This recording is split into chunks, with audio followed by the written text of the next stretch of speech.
આંતરરાષ્ટ્રીય મહિલા દિવસને લઈ સુરત મહાનગરપાલિકા દ્વારા વિવિધ ક્ષેત્રે નામના મેળવનાર મહિલાઓનું સન્માન કરાયું હતું। સુરત સહિત વિશ્વભરમાં આંતરરાષ્ટ્રીય મહિલા દિવસની ઉજવણી કરાઈ રહી છે। 8મી માર્ચ આંતરરાષ્ટ્રીય મહિલા દિવસને લઈ સુરત મહાનગરપાલિકા દ્વારા પણ દર વર્ષની જેમ આ વર્ષે પણ વિવિધ ક્ષેત્રે નામના મેળવનાર મહિલાઓનું સન્માન કરાયું હતું, જેમાં કોર્પોરેટર, ડોક્ટર, નર્સ, પત્રકાર, ઉદ્યોગ જગત સાથે જોડાયેલી મહિલાઓ સહિતનાઓનું સન્માન કરાયું હતું। પુરુષ પ્રધાન હોય છે, પણ હવે 2014 પછી એ નામ બદલાઈ ગયું છે। આંતરરાષ્ટ્રીય મહિલા દિવસ દર 8 માર્ચે આવીને ચાલ્યો જાય છે, અને એ દિવસે જ સન્માન શું કામ આપને એમ થાય છે।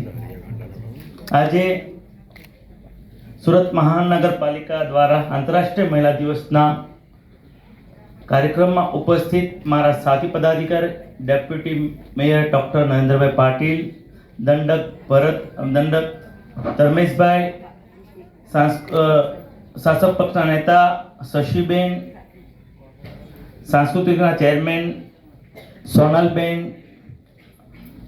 બીજા ચેરમેન ગીતાબેન, નેન્સીબેન, વાઇસ ચેરમેન છે ઋતાબેન, ને તમામ મંચસ્થ બાવનો અને વિવિધ ક્ષેત્રોમાંથી બધાને મારી નારી શક્તિઓ હૃદયપૂર્વક વંદન કરું છું।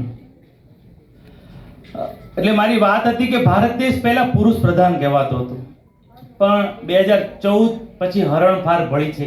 કદમથી કદમ મિલાવીને આપણી સાથે આગળ ચાલી રહી છે।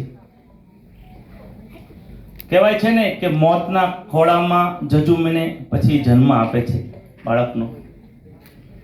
એટલે જ્યારે કંઈ બલિદાન આપવાનું હોય ત્યારે ક્યારેક બેટી બનીને, ક્યારેક પત્ની બનીને, ક્યારેક માતા બનીને અનેકવાર બલિદાન આપતા આપણે જોયા છે।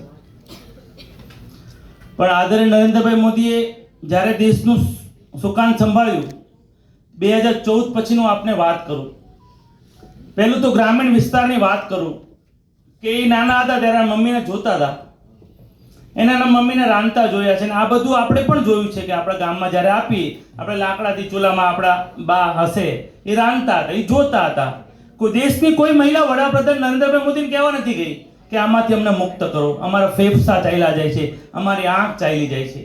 પણ મને કહેતા ગર્વ થાય છે કે મોદી સાહેબે કીધું, જે અમીર લોક છે કે તમારી પાસે જે ઉજ્જવલા કનેક્શન છે તેને તમે તમારી સબસિડી છોડો।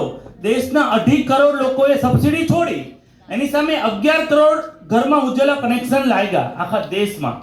એટલે ફેફસાથી પણ મુક્ત થઈ મહિલા, એને આંખથી પ્રોબ્લેમ હતી એની મુક્ત થઈ। બીજી એકવાર દેશના વડાપ્રધાને લાલ કિલ્લા પર કીધું કે હવે પછી દેશમાં ટોયલેટ બનાવશું।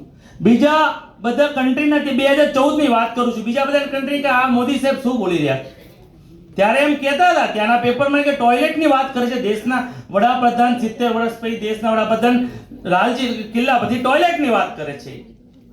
પણ ટોયલેટની વાત કરવાથી એને ખબર નથી કે ભારત દેશની મહિલાઓ પોતાની સવારની જે ક્રિયા કરવી એ દિવસ ઉગા પહેલે ગ્રામીણ સ્ત્રીઓ કરી આવતી હતી, અને આખો દિવસ એને જે રોગો થતા હતા એ રોગોથી 70 વર્ષ લગી પીડાતી હતી, એ દેશના બીજી બધી કન્ટ્રીને ખબર ન હતી।